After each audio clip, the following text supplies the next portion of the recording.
Guys, today's case is maybe the most twisted, diabolical, just insane case I have ever talked about. The entire time I was researching this, I was just like, jaw on the floor, on the floor.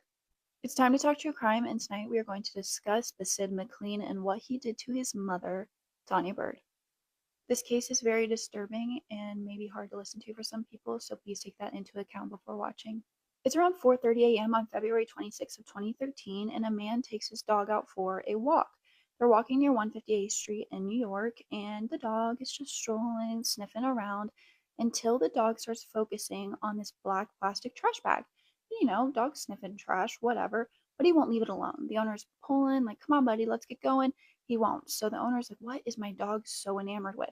Goes over and pokes the trash bag, and he thinks he feels human flesh. Initially, he thinks it's a baby. I can't even imagine the shock that just went through his body.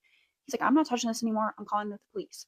So he calls the police. They get there, they bring the cadaver dogs, and immediately it's pretty clear there's some sort of remains there. An officer goes on top of the bag and rips it open, and he finds hands and arms. In the initial area, they only found the hands and the arms, so now they're on a mission to find where the rest of this dismembered body is. They search and they find pretty much the entire body between 156th and 158th Street in suitcases and black plastic trash bags. So they have this entire dismembered body, but they do not know who it belongs to, who it was. Then a man named Bahsid McLean calls into the NYPD and reports his mother missing. He says he hasn't seen her since Monday, which is only the day prior, and insinuates that her boyfriend may have had something to do with it, but no one can confirm that she even had a boyfriend. Right off the bat, I would like to say that Tonya Byrd, Basid's mother, was just a beautiful woman. You can tell she was just a vibrant and warm person based off of a picture of her alone.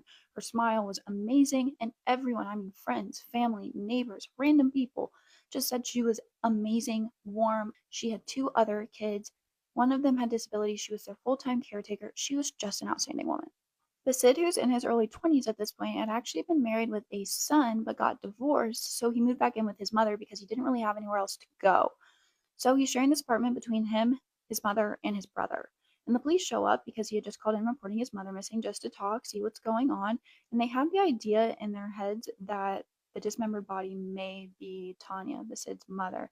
But obviously, they don't come out and say this. They get in the apartment and are overwhelmed by the smell of bleach, which is already a red flag. Red flag.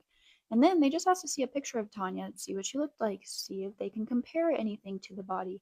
And he gets angry. He's angry. Why would you get angry if they just ask to see a picture of your mother if you're trying to find her, right? So then they start looking around